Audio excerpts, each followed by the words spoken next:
Hi friends, welcome to இந்த news paper analysis in Tamil. இன்னைக்கு நியூஸில் வந்து இம்பார்ட்டன்ட் டாபிக்ஸை யூபிஎஸ்சி அண்ட் டிஎன்பிஎஸ்சி எக்ஸாம் ரெலவெண்ட்டாக பார்க்கலாம் வாங்க. First, the need for diversity in judiciary. இந்த எடிட்டோரியலோட ஸ்டார்ட் பண்ணலாம். யூபிஎஸ்சி சிலபஸோட லிங்க் பண்ணால் பிலிம்ஸ் எக்ஸாம்னா ஆர்டிகல் 124 to 17 130 யோடும், collegium system, national judicial appointment commission 99th amendment act. அதே மெயின்ஸ் எடுத்துக்கிட்டால் ஜிஎஸ்2வில் வந்து லிங்க் பண்ணிக்கலாம். ஜுடிஷியல் அப்பாயின்மெண்ட் இண்டிபெண்டன்ஸ் அதை ரெலவெண்ட் ஆகும். GS4 எத்திக்ஸில் வந்து institutional integrity, equality and inclusiveness இது மாதிரி லிமிட்டாக லிங்க் பண்ணிக்கலாம். சிமிலராக டிஎன்பிசி எடுத்துக்கிட்டாலும் ப்ரிலிம்ஸ் வந்து இந்தியன் கான்ஸ்டியூஷன், மெயின்ஸ் பேப்பர் 2லும் லிங்க் பண்ணிக்கலாம். Diversity in judiciary, constitutional and institutional framework. அதாவது இந்தியாவில் வந்து supreme court and appointment process இது மாதிரி இருக்குன்னு தெரிஞ்சுக்கலாம் வாங்க. First, constitutional provisions. Supreme court ரிலேட்டடாக அப்பாயின்மெண்ட் ரிலேட்டடாக கான்ஸ்டியூஷனில் என்ன மென்ஷன் பண்ணிக்கலாம் பார்த்துக்கலாம். First, article 124. அதில் என்ன சொல்லிப்பாங்கன்னா, supreme court judges appoint by president after consultation with chief justice of India. Just அவ்வளோதான் மென்ஷன் பண்ணிப்பாங்க. அதே ஆர்டிகல் 216ல் ஹைகோர்ட் ஜட்ஜஸும் வந்து யாருன்னா பிரசிடென்ட் தான் அப்பாயின்ட் பண்ணுவாங்க. வந்து ப்ரிலிம்ஸ் வந்து நிறைய டைம் கேட்கறது வாய்ப்பு இருக்குது. கவர்னர் அது மாதிரி ரிப்ளேஸ் பண்ணி தருவாங்க. ஆனால் வந்து பிரசிடென்ட் தான் ஹைகோர்ட் ஜட்ஜஸ் அப்பாயின்ட் பண்ணுவாங்க. அவன் வந்து யார் கூட கன்சல்டேஷன் பண்ணணும்னா chief justice of India, chief justice of high court and governor கூட கன்சல்டேட் பண்ணணும். ஆர்டிகல் 130ல் என்ன மென்ஷன் பண்ணியிருப்பாங்கன்னா, சுப்ரீம் கோர்ட் சீட் வந்து டெல்லியில் இருக்கும். சீஃப் ஜஸ்டிஸ் ஆஃப் இந்தியா வந்து அதர் பிளேசஸ்க்கும் மாற்றலாம் வித் அப்ரூவல் வாங்கிட்டு அப்படின்னா தான் மாற்றணும். அது வந்து அப்ரூவல் வந்து யார்கிட்ட வாங்கணும் அது மாதிரி உங்களுக்கு தெரிஞ்சால் கமெண்ட் செக்ஷன் சொல்லுங்கள், ஓகேங்களா? தென் கொலிகம் சிஸ்டம். இது வந்து இது பண்ணால் ஜட்மெண்ட் கேஸ் மூலமாக தான் எவ்வளோ ஆச்சு. ஒரு கான்ஸ்டியூஷனல் பேஸோ இல்லாட்டி வந்து பார்லிமெண்ட் லா பேஸ் பண்ணியோ வந்து கிரியேட் பண்ணல. ஜஸ்ட் சுப்ரீம் கோர்ட் ஜட்மெண்ட் இருக்குல்ல, அது மூலமாக தான் எவ்வளோ ஆச்சு. First judgement case 1981, next 1993, 1998. Overall லாஸ்ட்டில் என்ன கன்க்ளூட் பண்ணிப்பாங்கன்னா, ஒரு சுப்ரீம் கோர்ட் ஜட்ஜஸ் அப்பாயின்மெண்ட் பண்ணால் யார் வந்து ரெக்கமெண்டேஷன் பண்ணால் chief justice of India, 4 senior most judges of supreme court judges அவங்க தான் வந்து ரெக்கமெண்டேஷனே பண்ணுவாங்க. இதனால் எதுக்காகனா, சுப்ரீம் கோர்ட் வந்து ஜுடிஷியல் வந்து ப்ரைமசியாக இருக்கணும். அப்புறம் வந்து ஜட்மெண்ட் வந்து இண்டிபெண்டன்ஸ் தான் இருக்கணும். ஏதோ வந்து ஒரு சென்ட்ரல் கவர்மெண்ட்டாக வந்து ரெக்கமெண்டேஷன் பண்ணி கிரியேட் பண்ணால் வந்து அவங்க ஃபேவரான பர்சன்ஸ் மேபி சூஸ் பண்ணலாம். ஸோ வந்து இண்டிபெண்டன்ஸ் வந்து அஃபெக்ட் ஆகும். அதனால் வந்து இந்த மாதிரி வந்து இண்டிபெண்ட்டாக சுப்ரீம் கோர்ட்டே ஓனாக வந்து செலெக்ஷன் பண்ணலாம் அப்படின்னு ஜட்மெண்ட்டில் வந்து கிரியேட் பண்ணியிருக்காங்க. Suppose if collegium reiterates a name, central must appointment. இந்த 4 பேர் வந்து இருப்பாங்களே, plus chief justice of India, ஒரு சில நேம் லிஸ்ட்டை வந்து சஜஷன் சொல்லுவாங்க. ஹைகோர்ட் ஜட்ஜஸ் இவங்க தான் இருக்கணும், சுப்ரீம் கோர்ட் ஜட்ஜஸ் இவங்க தான் இருக்கணும். சென்ட்ரல் கவர்மெண்ட் வந்து ஒரு டைம் என்ன இவங்களை வந்து செக் பண்ணுங்க அது மாதிரி சொல்லலாம். ஆனால் இன்னொரு டைம் சொன்னால் அவங்கள தான் அப்பாயின்மெண்ட் பண்ணணும். அது மாதிரி இப்போ வந்து ப்ராசஸ் போயிட்டு இருக்கு. இதெல்லாம் ஓவர்டேக் பண்ணுறதுக்கு நேஷனல் ஜுடிஷியல் அப்பாயின்மெண்ட் கமிஷன் 2014 வந்து கிரியேட் பண்ணாங்க. இது மாதிரினா 99th கான்ஸ்டியூஷனல் அமெண்ட்மெண்ட் ஆக்ட். இதில் என்ன பண்ணுவாங்கன்னா, இந்த சுப்ரீம் கோர்ட் அந்த இப்போ இருக்காங்களே ஜஸ்ட் செலெக்ஷன் கமிட்டியில் இருக்காங்க, ஜட்ஜஸ் மட்டும் இருக்காங்களே, அவங்க மட்டும் இல்லாமல் கவர்மெண்ட் மெம்பர்ஸ், அதாவது பிரைம் மினிஸ்டர் அவங்களும் இன்க்ளூட் பண்ணுற மாதிரி இருக்கும். ஆனால் வந்து 2015 வந்து என்ன பண்ணாங்கன்னா, ஜுடிஷியல் இண்டிபெண்டன்ஸில் வந்து basic structure of the constitution இது வந்து வயலேட் பண்ணுற மாதிரி இருக்குது அப்படின்னு இந்த அமெண்ட்மெண்ட் ஆக்டவே என்டையராக வந்து சுப்ரீம் கோர்ட் வந்து கேன்சல் பண்ணிட்டாங்க. Next, why diversity in judiciary is concern. அதாவது வந்து நீதித்துறையில் பல்வகைத்தன்மை வந்து குறைவாக இருக்குது. அதை வந்து ஏன் கவலைன்னு பார்க்கலாம் வாங்க. First, limited social representation. அதாவது வந்து என்னென்னா, low proportion of SC, ST, OBC, women and minorities in higher judiciary. இதுக்கு வந்து ஒரு எக்ஸாம்பிளோட சொல்லலாமா? உமன் சுப்ரீம் கோர்ட் ஜட்ஜில் வந்து இது வரைக்கும் வந்து 11 மெம்பர்ஸ் தான் வந்து 11 உமன் மெம்பர்ஸ் தான் சுப்ரீம் கோர்ட்டில் வந்து ஆக்ட் பண்ணியிருக்காங்க. கிட்டத்தட்ட 1950 வந்து ஸ்டார்ட் பண்ணியிருக்காங்களா சுப்ரீம் கோர்ட். ஆனால் வந்து இது வரைக்கும் வந்து சுப்ரீம் கோர்ட் வந்து ரீச் ஆன உமன் ஜட்ஜஸ் எவ்வளோனா ஜஸ்ட் 11 மெம்பர்ஸ் தான். இப்போ வந்து 2 பேர் வந்து கரெக்டாக வந்து சுப்ரீம் கோர்ட்டில் வந்து ஜட்ஜஸ் ஆக்ட் பண்ணியிருக்காங்க. அவங்க நேம் என்னன்னா Nagarathna ma'am and Trivedi ma'am, ஓகேங்களா? அதை ஞாபகம் வச்சுங்க. இதில் வந்து ஒரு முக்கியமான ஒரு ஈவெண்ட், ஓகேங்களா? சீஃப் ஜஸ்டிஸ் ஆஃப் இந்தியா வந்து 2027 வந்து ஒரு முதல் பெண்மணியாக வந்து பதவியேற்க போகிறவங்க யாருன்னா நாகரத்னா மேம், அது ஞாபகம் வச்சுக்கோங்க. ஸோ வந்து சீஃப் ஜஸ்டிஸ் ஆஃப் இந்தியா வந்து ஒரு ரிவல்யூஷன் மாதிரி கொண்டு வரப்போதா. ஸோ வந்து எக்ஸாமில் கேட்கறதுக்கும் வந்து மோஸ்ட் இம்பார்ட்டன்ட் டாபிக் தான். ஓகே, நெக்ஸ்ட் மூவ் ஆன் பண்ணலாம் வாங்க. Collegium focus on merit, no formal diversity mandate. அதாவது வந்து யாருன்னா சீனியர் யாருக்கு இருக்காங்க அது மாதிரி பேஸ் பண்ணி தான் பார்க்குறாங்க தவிர இது மாதிரி வந்து OBC, SC, ST, உமன் அது மாதிரி வந்து அது மாதிரி டைவர்சிட்டி மெம்பர்ஸும் வந்து ஒரு சுப்ரீம் கோர்ட் டாப் கோர்ட்டில் வந்து இருக்கணும் அது மாதிரி வந்து லேக் பண்ணுறாங்க அது மாதிரி சொல்லியிருந்தாங்க. சுப்ரீம் கோர்ட்டில் வந்து என்னென்ன ஸ்ட்ரக்சரல் இஷ்யூஸ் இருக்குன்னு பார்க்கலாமா? ஃபர்ஸ்ட் வந்து ஒபிக் ப்ராசஸ், அதாவது வெளிப்படைத்தன்மை வந்து குறைவாக இருக்குது. ஃபேவரட்டிசம் ஆர் நெப்போட்டிசம், அதாவது ஒரு சில உறவினருக்கு வந்து சுப்ரீம் கோர்ட் ஜட்ஜஸ் வந்து செலெக்ஷன் ப்ராசஸ்லும் ஃபேவராக இருக்காங்க அது மாதிரி ஒரு இஷ்யூஸ் வருது. டிரான்ஸ்பரன்சி அண்ட் அக்கௌண்டபிலிட்டியும் வீக்காக தான் இருக்குது. அக்சஸ் டு ஜஸ்டிஸ் இஷ்யூஸ் ஆன ஒரு விஷயம் என்னன்னா சுப்ரீம் கோர்ட் எங்கே இருக்குது? டெல்லியில் இருக்கா? டெல்லி வந்து நம்ம கண்ட்ரியில் வந்து நார்த்தன் சைடில் தானே இருக்குது, ஓகேங்களா? டாப் மோஸ்ட் இடத்துல இருக்குது. ஸோ சதர்ன் ரீஜன் நமக்கு வந்து நம்ம ரீச் ஆகணும், ஒரு சில பவரான ரீச் ஆகணும் ரொம்ப கஷ்டமான ஒன்றா. ஸோ வந்து ஜஸ்டிஸ் டெலிவரி ஆகிறது வந்து ஒரு வீக்காக தான் இருக்குது. அது மட்டும் இல்லாமல் பெண்டிங் கேஸ் வந்து அதிகமாக இருக்குது. கிட்டத்தட்ட 90,000+ கேசஸ் வந்து சுப்ரீம் கோர்ட்லேயே இருக்குது. இதனால் இம்பேக்ட் என்னென்னா சோசியல் லெஜிட்டிமிட்டிஸ், அதாவது வந்து ஒவ்வொரு வீக்கல் செக்ஷனும் சரி போய் ரீச் பண்ணால் வந்து அவங்களுக்கு ஜஸ்டிஸ் கிடைக்கும்னா ரொம்ப சந்தேகமாக ஆயிடுதுல்ல. ஸோ அது மாதிரி ஒரு இம்பேக்ட் இருக்குது. Then judiciary may not reflect India's social diversity. OBC, SC, ST, distance அது மாதிரி வீக்கர் செக்ஷன் எல்லாருக்கும் வந்து நீதி கிடைக்குமா, அது மாதிரி ஒரு கொஸ்டின்ஸ் வந்து எழுதுறது, அது மாதிரி நம்ம எடுத்துக்கலாம். நியூஸில் என்னென்ன ரீஃபார்ம் ப்ரப்போஸ் பண்ணியிருந்தாங்க, தென் வே ஃபார்வர்ட் சொல்லியிருந்ததை பார்க்கலாம். அவங்க ஃபஸ்ட்டு நியூஸில் எதுக்கு இந்த டாபிக் வந்துச்சுன்னா ப்ரைவேட் மெம்பர்ஸ் பில் வந்து இன்ட்ரடியூஸ் பண்ணியிருக்காங்க. அது யாருன்னா நம்ம தமிழ்நாட்டை சார்ந்த ஒரு எம்பி தான் வந்து இன்ட்ரடியூஸ் பண்ணார், ஓகேங்களா? அது வந்து என்ன சொல்லியிருந்தாங்கன்னா SC, ST, OBC, women, minorities அவங்க ரெப்ரஸன்டேஷனும் வந்து சுப்ரீம் கோர்ட் ஜட்ஜ்மெண்ட்லையும் அதில் இருக்கணும்னு சொல்லியிருக்காங்க. ஏன்னா வந்து வீக் ஆர்டிகல் 16 அது மாதிரி நிறைய ரிசர்வேஷன் இருக்குல்ல, கவர்மெண்ட் ஜாப்பில் வந்து ரிசர்வேஷன் ப்ரொவைட் பண்ணுறாங்களா, எஸ்சி அண்ட் எஸ்டி ஓபிசி மக்களுக்கெல்லாம் ப்ரொவைட் பண்ணுறாங்களா, அது மாதிரி ஜட்ஜஸ்லும் இருந்தால் நல்லாயிருக்கும், அது மாதிரி வந்து சொல்லியிருந்தாங்க அந்த ப்ரைவேட் மெம்பர் பில். தென் வந்து 90 நாள் ஒரு டைம் ஃபிக்ஸ் லைன் பண்ணியிருக்காங்க. அதாவது வந்து ஒரு கொலிகம் வந்து ரெக்கமெண்டேஷன் பண்ணுறாங்கன்னு வச்சுக்கோங்க, சென்ட்ரல் கவர்மெண்ட்டுக்கு வந்து தான். சப்போஸ் அவங்களுக்கு பிடிக்காத, அதாவது ஒரு டவுட், அதாவது ஒரு அந்த பர்சன் மேலே டவுட்டாக இருந்தால் அவங்க வந்து அந்த சென்ட்ரல் கவர்மெண்ட்டும் வந்து ஃபீட்பேக் தரத்துக்கு ரொம்ப டைம் எடுத்துக்கிறாங்க, ஓகேங்களா? அதனால் வந்து அப்பாயின்மெண்ட் ப்ராசஸ் வந்து டிலே ஆயிடுது. ஸோ வந்து அந்த அந்த ப்ராசஸ்க்கு வந்து 90 டேஸ் வந்து டைம் லிமிட் ஃபிக்ஸ் பண்ணால் நல்லாயிருக்கும், அது மாதிரி ப்ரைவேட் மெம்பருக்கு சொல்லியிருப்பாங்க. Then regional benches of supreme court வந்து சில நம்ம இந்தியாவில் இருக்குல்ல, ஓகேங்களா? இந்தியா இது மாதிரி இருக்குன்னு வச்சுக்கோங்க, ஜஸ்ட் எடுத்துக்காங்க, ஓகேங்களா? இப்போ வந்து டெல்லியில் இருக்குது. ஆல் ஓவர் எந்த சைட்னாலும் சரி, நம்ம ஏதாவது மேஜரான கான்ஸ்டியூஷன்ஸாக இருக்கும், ஃபண்டமெண்டல் ரைட்ஸ்னா சுப்ரீம் கோர்ட் வந்து ரீச் ஆகிற மாதிரி இருக்குது. அதை தவிர்த்து நம்ம வந்து ரீஜனல் கொல்கத்தா, நார்த் ஈஸ்டில் ஒன்று, தென் சதர்ன் ரீஜனில் வந்து நம்ம சென்னை அது மாதிரி, தென் மும்பை, தென் குஜராத், அது மாதிரி வந்து அட்லீஸ்ட் ஒரு 3 or 4 வந்து ரீஜனல் பெஞ்சஸ் பண்ணிட்டா நம்ம வந்து கேசஸ் பேக்லாக் வந்து இஷ்யூஸ் வந்து அவாய்ட் பண்ணிக்கலாம்.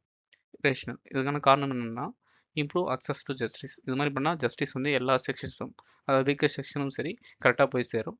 இன்க்ளூசிவ்னஸ், ஓபிசி அது மாதிரி வந்து நம்ம சொன்னல ஜஸ்டிஸ்னாலும் அவங்களோட பாயிண்ட் ஆஃப் வியூ வந்து ஜட்ஜ்மெண்ட்டில் வந்து இன்க்ளூசிவ்னஸாக இருக்கும். கேஸ் பேஸ்லாகிங் வந்து ரிடியூஸ் ஆயிரும். கிட்டத்தட்ட இப்போ வந்து 90,000 கேஸ் வந்து சுப்ரீம் கோர்ட்டில் இருக்குல்ல, அதை ரிடியூஸ் பண்ணுறதுக்கு இது வந்து ஹெல்ப்ஃபுல்லாக இருக்கும். வே ஃபார்வர்ட் என்ன பண்ணலாம்னா இன்க்ரீஸ் டிரான்ஸ்பரன்சி இன் கொலிஜியம் ஃபங்க்ஷன்ஸ். அவங்க வந்து கரெக்டாக வந்து இது பண்ணணும். இந்த டைமில் வந்து நாங்கள் வந்து இந்த ஜட்ஜஸ் வந்து டைம் வந்து எக்ஸ்பைரி ஆக போகுது. ஸோ இந்த ஸ்டெப்ஸ் எல்லாம் நாங்கள் எடுத்திருக்கோம், இவ்வளோ ரெக்கமெண்டேஷன் பண்ணியிருக்கோம், கரெக்டாக வந்து ப்ராப்பராக அப்டேட் பண்ணிக்கலாம். தென் கன்சல்டிவ் மெக்னேஷன் வந்து ப்ராடன் பண்ணலாம். Without compromise independence. அதாவது இப்போ வந்து 1+4 வந்து என்னது ஃபுல்லாக வந்து ஜட்ஜஸ் இருக்காங்களே, அது மாதிரி இல்லாமல் மெஜாரிட்டியாக வந்து டிசிஷன் மேக்கிங் பவர் வந்து அது மாதிரி சுப்ரீம் கோர்ட் அந்த செலெக்ஷனில் வந்து ஜட்ஜஸை இன்க்ளூட் பண்ணிக்கலாம். ஜஸ்ட் அது மட்டும் இல்லாமல் கவர்மெண்ட் சைட்லேருந்து ஒரு 2 மெம்பர்ஸ் அது மாதிரி ஆட் பண்ணி கூட அது மாதிரி பண்ணிக்கலாம். அதாவது இண்டிபெண்டன்ஸ் இது பண்ணாமல் இன்க்ளூசிவ் வந்து இன்க்ளூட் பண்ணிக்கலாம் சொல்லியிருந்தாங்க. Then merit and diversity and judiciary autonomy வந்து பேலன்ஸாக இருக்கணும். அப்போ தான் ஒரு நாட்டில் வந்து கண்டிப்பாக வந்து டெமோக்ரஸி ஃபாலோ பண்ண முடியும்.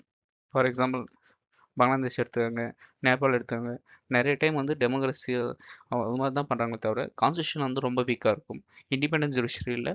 அதனால் நிறைய டைம் வந்து மக்களாட்சி வந்து இது பண்ணிட்டு மிலிட்ரி ரூல் அது மாதிரி தான் இருக்க மாதிரி இருக்கும். நிறைய டைம் கான்ஸ்டியூஷனே டிஸப்பயர் பண்ணுற மாதிரி இருக்கும். ஆனால் வந்து நம்ம இண்டிபெண்டன்ஸ் ஜுடிஷியரி இருக்கிறதுனால தான் நம்ம கான்ஸ்டியூஷனும் சரி டெமோக்ரஸி வேலையும் சரி சேஃப்கார்ட் பண்ணுது. பட் வந்து அதுலேயும் வந்து இன்க்ளூட் பண்ணால் இன்னும் வந்து டைவர்சிட்டியும் சரி எல்லா செக்ஷனும் வந்து பெனிஃபிட் ஆகிற மாதிரி இருக்கும் அப்படின்னு கன்க்ளூட் பண்ணியிருந்தாங்க, ஓகேங்களா?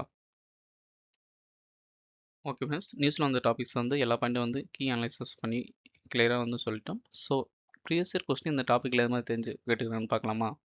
Films question consider the following statement. இது வந்து 2019 கேட்டது. The 44th amendment act to the constitution of India introduced an article placing the election of the prime minister behind the judicial review. Second statement, the supreme court of India struck down the 99th amendment act to the constitution of India as being violating the independence of judiciary. Correct answer என்ன? Option B, 2 only, ஓகேங்களா? தென் mains எது மாதிரி கேட்டுருக்காங்க பார்க்கலாம். Critically examine the supreme court judgements on national judicial appointment commission act 2014 with reference to appointment of judges in higher judiciary in India. 2017 கேட்ட question இது. Next news article, center to bring 1954 border villages under the development scheme. நியூஸில் வந்துச்சு. இது UPSC syllabus இடத்துல prelims எக்ஸாமில் vibrant village programme, border states, Pakistan, China, Nepal, Bhutan, Bangladesh, Myanmar அது மாதிரி கேட்கலாம். மெயின்ஸ் எடுத்துக்கிட்டால் GS3 border area development, internal security, infrastructure in strategic region link பண்ணிக்கலாம். அதே மாதிரி GS2ல central state coordination, national integration கூட. GS1ல GRFU வந்து லிமிட்டட், அதாவது பார்டர் ரீஜன் ஸ்ட்ராட்டஜிக் இம்பார்ட்டன்ஸ் கூட லிங்க் பண்ணிக்கலாம். சிமிலராக TNPSC border security, government development scheme, mains paper 3 இது மாதிரி கூட லிங்க் பண்ணிக்கலாம். வைப்ரண்ட் வில்லேஜ் ப்ரோக்ராம் phase 2 வந்து ஸ்டார்ட் பண்ணியிருக்காங்க. எந்த மினிஸ்ட்ரினா மினிஸ்ட்ரி ஆஃப் ஹோம் அஃபேர்ஸ். எக்ஸாமில் வந்து மினிஸ்ட்ரி ஆஃப் எக்ஸ்டர்னல் அஃபேர்ஸ் அது மாதிரி வந்து இல்லாட்டி டிஃபென்ஸ் அது மாதிரி கேட்பாங்க. ஏன்னா பார்டர் ஏரியா. ஸோ வந்து கன்ஃபியூஸ் ஆகாமல் மினிஸ்ட்ரி ஆஃப் ஹோம் அஃபேர்ஸ்னு ஞாபகம் வச்சுங்க. ஸோ இது வந்து எக்ஸாமில் வந்து கேட்கறதுக்கு ஒரு வாய்ப்பு இருக்குது. தென் இந்த ஸ்கீம் வந்து ஃபஸ்ட்டு வந்து phase 1 எப்போ ஸ்டார்ட் பண்ணாங்கன்னா 2023. ஃபஸ்ட்டு வந்து சைனா பார்டர் பண்ணிக்கிற வில்லேஜஸ், அதாவது ஸ்டேட்ஸை மட்டும் கவர் பண்ணுற மாதிரி இருந்துச்சு. இப்போ வந்து phase 2 வந்து ஏப்ரல் 2025 வந்து யூனியன் கேபினட் வந்து அப்ரூவ் பண்ணியிருக்காங்க. phase 2 வர பாயிண்ட் வந்து இம்பார்ட்டன்ட் பாயிண்ட் பார்க்கலாமா? இது வந்து என்னென்னா 1954 ஸ்டாட்டிக் பார்டர் வில்லேஜஸ் வந்து கவர் பண்ணும். அது வந்து என்ன கண்ட்ரினா பாகிஸ்தான், நேபாள், பங்களாதேஷ், பூட்டான், மியான்மர் ஆல்மோஸ்ட் வந்து எல்லா பார்டர் பண்ணுற கண்ட்ரியும் வந்து கவர் பண்ணியிருக்காங்க. இதில் வந்து என்னென்ன ஸ்டேட்னா 15 ஸ்டேட் அண்ட் 2 யூனியன் டெரிட்டரிஸ் எல்லாமே கவர் ஆகிருக்கு. ஓவராலாக பார்டர் பண்ணிக்கிற எல்லா ஸ்டேட்ஸும் எல்லா கண்ட்ரியும் வந்து கவர் பண்ணுற மாதிரி, ஏதாவது இம்பார்ட்டன்ட் வில்லேஜஸ் வந்து கவர் பண்ணியிருக்காங்க. என்னோட அப்ஜெக்டிவ்ஸ் என்னென்னு பார்க்கலாமா?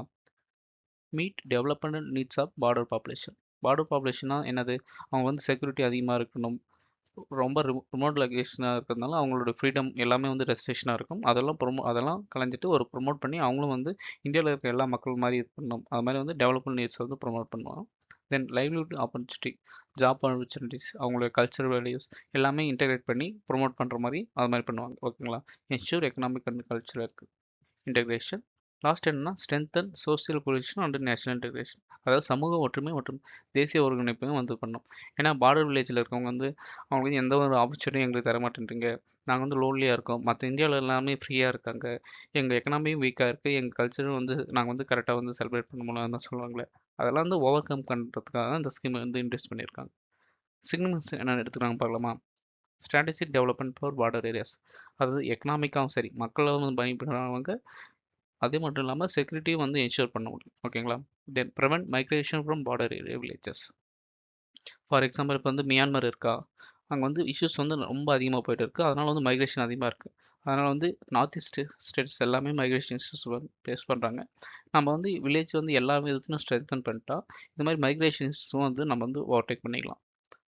தென் என்ஷூர் செக்யூரிட்டி த்ரூ பாப்புலேஷன் ரெண்டேஷன்.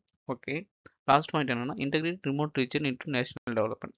இது வரைக்கும் சொன்னது தான் எக்கனாமிக் டெவலப்மெண்ட், அந்த ரீஜன் மட்டும் நம்ம இது வரைக்கும் கவர் பண்ணாமல் இருக்கோம். இந்த ஸ்கீம்னால ஓவரால் இந்தியாவை வந்து டெவலப் பண்ணுற மாதிரி வந்து பார்டர் ஏரியாஸும் டெவலப் பண்ணிக்கலாம். பார்டர் ஏரியாஸில் வெரி வெரி இம்பார்ட்டன்ட் டாபிக். எது மாதிரி ப்ரீவியஸ் இயர் கொஸ்டின் கேட்டுக்கலாம் பார்க்கலாம். ஸோ வந்து நீங்கள் எது மாதிரி படிக்கணுன்றது ஒரு கிளியர் ஐடியாவும் கிடைக்கும். ஓகேங்களா? First question, the use of unmanned aerial vehicles by our adversaries across the borders to ferry arms or ammunition, drugs etcetera is a serious threat to internal security. Comment on the measures to bring tackle on this threat. ஓகேங்களா? நீங்கள் வந்து எது மாதிரி வந்து அதை prevent பண்ணணும்னு மட்டும்தான் just answer பண்ணணும். ஜஸ்ட் நீங்கள் வந்து ஒரு மெயின்ஸ் கொஸ்டின் எடுத்துக்கணும் வச்சுங்களேன், உங்களுக்கு தெரிஞ்ச எல்லா ஆன்சரும் எழுதக்கூடாது. இது மாதிரி தான் எந்தெந்த பார்டர் எந்தெந்த கண்ட்ரி இது மாதிரி இருக்குது அது மாதிரி இல்லாமல் ஜஸ்ட் நீங்கள் இன்ட்ரோக்கு வேணால் அது மாதிரி கொடுத்துக்கலாம். மெஷர்ஸ் மட்டும்தான் நீங்கள் வந்து ஆன்சர்ஸ் வந்து கொடுக்கணும். ஓகேங்களா? ஜஸ்ட் கொஸ்டின் டிமாண்ட் மட்டும் தான் நம்ம ஃபில் பண்ணணும். நம்மளுக்கு தெரிஞ்ச எல்லாமே ஆன்சரில் வந்து சொல்லக்கூடாது, அதுவும் தெரிஞ்சுக்கோங்க. Second question, what are the maritime security challenges in India? Discuss the organizational, technical, procedural initiative taken to improve the maritime security. 2022 கேட்டாங்க. Third question, for effective border area management, discuss the steps required to be taken to enable the local support to militants and also suggest ways to manage favorable perception among locals. 2020 கேட்டிருக்காங்க. Next question, border management is a complex task due to difficult terrain and hostile relations with some countries. Elucidate the challenges and strategic for effective border management. இதில் வந்து இது மாதிரி இது பண்ணால் challenges என்னென்ன இருக்குது அது வந்து எலிசிடேட்னா எக்ஸாம்பிள்ஸோட சொல்லணும். தென் ஸ்ட்ராட்டஜி எஃபெக்டிவ் பார்டர் ஏரியா என்னென்ன ஸ்ட்ராட்டஜி ஃபாலோ பண்ணணும், இதை ரெண்டு மட்டும் தான் இந்த கொஸ்டின் ஆன்சர் பண்ணணும். தென் அடுத்த கொஸ்டின் பார்க்கலாமா? How illegal trans-border migration does pose a threat to India's security. Discuss the strategies, curb this, bring out the factors which impede to such migration. 2014 question. Okay friends, எது மாதிரி வந்து நம்ம வந்து ஒரு டாப்பிக்கை வந்து படிக்கணும், ஒரு இஷ்யூஸ் வந்தால் எது மாதிரி வந்து கேட்கறதுக்கு வாய்ப்பு இருக்குன்னு நம்ம தெரிஞ்சுக்கலாம். ப்ரீவியஸ் இயர் கொஸ்டின் பார்த்தாவே நம்மளுக்கு ஒரு ஐடியா தெரிஞ்சிடும். Okay friends, next question, next article போகலாமா? Next editorial military AI and urgency of guardians அது வந்துச்சு. ஃபிலிம்ஸ் எக்ஸாம் எடுத்துக்கிட்டால் united nation convention on certain weapons, lethal autonomous weapons system அது வந்து கேட்குவாங்க. மெயின்ஸ் எடுத்தா GS3 defence technology, AI warfare, national security and emerging technology, arms control challenges. GS2 எடுத்துக்கிட்டா international institutions and global governance. GS4னா ethical of autonomous weapons accountability in AI link பண்ணிக்கலாம். TNPSC எடுத்துக்கிட்டா ஃபிலிம்ஸில் science and technology, AI applications. Mains paper 3ல defence technology, national செக்யூரிட்டியோட link பண்ணிக்கலாம். Military AI and global governance context. அதாவது AI வந்து என்னென்னா நிறைய செக்டர் வந்து டெவலப்மெண்ட் கான்ட்ரிபியூட் பண்ணுது, நிறைய செக்டர் த்ரெட் இது பண்ணுது. அதாவது கம்ப்யூட்டர், அது மாதிரி டிஜிட்டல் மார்க்கெட்டிங் எல்லாமே இது பண்ணுது. இது மாதிரி வந்து மிலிட்ரி நேஷனல் செக்யூரிட்டியில் வந்து இம்பேக்ட் பண்ணியிருக்குன்னு எடிட்டோரில் சொல்லியிருந்தாங்க. அதை வந்து பார்க்கலாம் அவங்க. ஃபர்ஸ்ட் இஷ்யூஸ் என்னென்னா regulation of artificial intelligence in warfare. India வந்து எய்ம் சமிட்னு ஒன்று ரீசெண்டாக இருந்துச்சு, ஓகேங்களா? அது வந்து என்னென்னா பாத்வே டு ஆக்ஷன் அது மாதிரி ஒரு டிக்ளரேஷன் பண்ணாங்க. அதில் வந்து 35 85 கண்ட்ரிஸ் மட்டும்தான் சைன் பண்ணியிருக்காங்க. அதில் வந்து இந்தியா வந்து சைன் பண்ணல, ஓகேங்களா? இது வந்து ஃபிலிம்ஸ் கேட்கறது வாய்ப்பு இருக்குது. எய்ம் சமிட் வந்து இந்தியா வந்து சைன் பண்ணியிருக்காங்க அது மாதிரி கேட்பாங்க, ஓகேங்களா? ஆனால் வந்து இந்தியா வந்து சைன் பண்ணல. ஸோ வந்து அதை வந்து ஞாபகம் வச்சுக்கோங்க. கீ கன்சர்ன்ஸ் என்னென்னா லீத்தல் அட்டானமஸ் வெப்பன் சிஸ்டம் வந்து இன்க்ரீஸ் ஆகிட்டே இருக்குது. United nation convention on certain conventional வெப்பன்ஸை வந்து அதில் வந்து ரீச் பண்ணுறது வந்து ஃபெயில் ஆயிடுச்சு. கோர் சேலஞ்சஸ் எடுத்துக்கிட்டோன்னு வச்சுங்களேன், லாஸ்ட்டில் வந்து எந்த ஒரு இன்டர்நேஷ்னலி அக்ரி டெஃபினேஷனும் இல்லை. இதுதான் இந்தந்த வெப்பன் தான் இது மாதிரி வரணும், இதை வந்து நம்ம இது மாதிரி கண்ட்ரோல் பண்ணணும், இது வந்து பைண்டிங்கா இல்லையா, அது மாதிரி வந்து நிறைய இஷ்யூஸ் போயிட்டு இருக்கனால இந்த வந்து வீக்காக தான் இருக்குது. ஓவரால் சிக்னஸ் என்னென்னா military AI as a major national security implications. Governance debates become increasingly urgent. Why regulating military AI is difficult. அதாவது வந்து ராணுவத்தில் வந்து ஏஐ ஒழுங்குபடுத்தல ஏன் கடினமாக இருக்குன்னு பார்த்துக்கலாம் வாங்க. First dual use nature. As both civilian and military applications. Difficult to verify complaints and intend. அதாவது வந்து நான் மிலிட்ரியில் அங்கே ஆர்மியில் ஒர்க் பண்ணுறவங்க வந்து ஒரு சிவிலியனாக இருக்காங்களே, அதில் வந்து மிலிட்ரி சப்டாக்டர்ஸ் இருக்குங்களே, ஸோ வந்து செப்பரேட்டாக யூஸ் பண்ணுறது இது மாதிரின்னு ஒரு கன்ஃபியூஷனாகவே இருக்குது. Then strategic reluctance. Technology advanced states prefer flexible definition. Security focused state resistant to binding constraints. அது வந்து ஒரு சில வந்து அட்வான்ஸ் நேஷன்ஸ் இருக்குங்களா, யூஎஸ் அது மாதிரி கண்ட்ரிஸ் எல்லாம் இருக்குது, ஓகேங்களா? அவங்க வந்து டெஃபினேஷன் வந்து ஃப்ளெக்சிபிளாக வச்சுக்கணும், ஏஐ வந்து இன்க்ளூட் பண்ணலாம் அது மாதிரி சொல்கிறாங்க. ஆனால் செக்யூரிட்டி ஃபோர்ஸ் ஸ்டேட்ஸ், அதாவது நார்த் கொரியா அது மாதிரி இருக்குல்ல, நீ சப்போஸ் வந்து ஏஐ அது மாதிரி டெக்னாலஜி டெவலப் பண்ணிச்சா நாங்கள் கொஞ்சம் வீக்காக இருக்கும். ஆனால் இதனால் எங்கள் ப்ரைவேட் வந்து இது பண்ணுறதோ இல்லாட்டி செக்யூரிட்டி வந்து இது பண்ணுறதோ பைண்டிங் கன்ஸ்ட்ரக்ஷன் வந்து இஷ்யூஸாக இருக்குது அது மாதிரி ஃபீல் பண்ணுறாங்க, ஓகேங்களா? Arms control challenges. டெக்னாலஜி வந்து ரேப்பிடாக இன்க்ரீஸ் ஆகிட்டே வருது. அது மட்டும் இல்லாமல் எவ்வளோ வந்து அட்டானமி வந்து ப்ரொவைட் பண்ணுன்றது வந்து டிஃபிகல்ட்டாக இருக்குது. ஒவ்வொரு கண்ட்ரிக்கும் சரி, ஒவ்வொரு இண்டிவிஜுவலுக்கும் சரி, ஏஐ யூஸ் பண்ணால் எவ்வளோ அட்டானமி கிடைக்குமா இல்லையா, நம்ம டேட்டாவெலாம் இது பண்ணுவாங்களே. ஃபார் எக்ஸாம்பிள் நம்ம சர்ச் பண்ணுறதை பேஸ் பண்ணியும் நம்ம இன்ஸ்டாகிராம்ஸ் வந்து ரீல்ஸ் வந்து சஜஷன் பண்ணல. ஸோ வந்து நம்ம டேட்டாவை வந்து பர்சனல் டேட்டா இது பண்ணுற மாதிரி ஆர்மிக்கும் வந்து டேட்டா வந்து கலெக்ட் பண்ணிட்டா இஷ்யூஸ் வந்து வைட் ஆகிடும்ல. ஸோ வந்து இது பண்ணுறாங்க. பெர்சீவ்டு மிலிட்ரி அட்வான்டேஜ் டிஸ்கரேஜ் த ரெஸ்ட்ரிக்ஷன். இதுதான் சொல்லணும் இருக்கும். Definitional deadlock. No consensus what constitutional autonomous. Then prevents formation of binding global framework. அதாவது வந்துன்னா ஏஐயில் வந்து எவ்வளோ வந்து எந்த லெவல் வந்து அட்டானமஸ் அதுன்னு ஒரு டெஃபினேஷன் இல்லை, ஒரு லெவல் கிரிட்டீரியா இல்லை. ஸோ இதனால் வந்து ஒரு பைண்டிங் அக்ரிமெண்ட் கொண்டு வரதுக்கு ஒரு சேலஞ்சாக இருக்குது அப்படின்னு சொல்லியிருந்தாங்க. இந்தியாஸ் பொசிஷன், அதாவது வந்து இந்தியா வந்து அந்த அக்ரிமெண்ட் சைன் பண்ணல, அது அப்புறம் வந்து என்னென்ன வே ஃபார்வர்ட் இது மாதிரி வந்து இந்த இஷ்யூஸை வந்து கொண்டு போகலாம்னு சொல்லியிருந்தாங்க. அதை பார்க்கலாம் அவங்க. First India sign legally binding instrument considers premature. Balancing AI research and development ambition with security concerns. Did not sign recent global AI governance declaration. அதாவது சிம்பிளாக சொன்னால் என்ன தெரியுமா, இது வந்து ஏஐயில் வந்து எந்த ஒரு டெஃபினேஷனுமே இல்லை. ஸோ வந்து மிலிட்ரியில் வந்து பைண்டிங் அக்ரிமெண்ட் சொல்கிறது சைன் பண்ணது ஒரு ப்ரீமெச்சர், ஒரு குழந்தைத்தனமான விஷயம். ஃபஸ்ட்டு ஏஐ ஆராய்ச்சியும் சரி பாதுகாப்பும் சரி ஒரு ஈக்குவாலிட்டி, அதாவது சமநிலைக்கு கொண்டு வரணும், அப்புறமா தான் இது மாதிரி சைன் பண்ணும் அக்ரிமெண்ட் சொல்லியிருந்தாங்க. என்னென்ன சேஃப் காஸ்ட் வந்து சஜஷன் பண்ணியிருந்தாங்கன்னா avoid AI enabled autonomous control in nuclear process. Nuclear ப்ரோசஸை கண்டிப்பாக அதை கொண்டு வரக்கூடாது. ஏன்னா வந்து வார் வந்துச்சுன்னா மொத்தமாக டிஸ்ட்ராய் பண்ணுறோம்ல. ஸோ வந்து அதை வந்து செப்பரேட்டாக தான் வச்சுக்கணும். Promote voluntary confidence building measures. ஒரு அந்தந்த கண்ட்ரியை வந்து நம்ம வந்து எந்த ஒரு ஏஐ வந்து மிலிட்ரி இஷ்யூஸ் வந்து ரிலவெண்ட்டாக நம்ம யூஸ் பண்ணக்கூடாது. செக்யூரிட்டி வந்து ரொம்ப நீடர் ஒன் அது மாதிரி எடுத்துக்கலாம். டிரான்ஸ்பரன்சி இன் மிலிட்ரி ஏஐ டெவலப்மெண்ட் பண்ணணும். ஒவ்வொரு கண்ட்ரியும் நான் வந்து இது மாதிரி வந்து இந்த ஸ்டெப்ஸ் எடுத்திருக்கேன், இது மாதிரி வந்து நீங்களும் வந்து பண்ணுங்கள், அது மாதிரி வந்து கோஆப்ரேட்டிவாக கொண்டு போகணும் அப்படின்னு சொல்லியிருக்காங்க. Then clear risk hierarchy of AI use cases வந்து கிரியேட் பண்ணணும். வே ஃபார்வர்ட் என்ன பண்ணலாம் சொல்லியிருந்தாங்கன்னா, ஃபர்ஸ்ட் வந்து நான் பைண்டிங் குளோபல் நார்ம்ஸ் வந்து இது பண்ணலாம். ஸ்டெப் பை ஸ்டெப் எல்லாமே வந்து அக்கௌண்டபிலிட்டி அண்ட் ரெஸ்பான்சிபிலிட்டி யூஸ் பண்ண பின்னாடி தான் வந்து ஒரு பைண்டிங் அக்ரிமெண்ட்டாக கொண்டு வந்தால் தான் பெனிஃபிட்ஃபுல்லாக இருக்கும். அது மாதிரி கன்க்ளூட் பண்ணியிருந்தாங்க.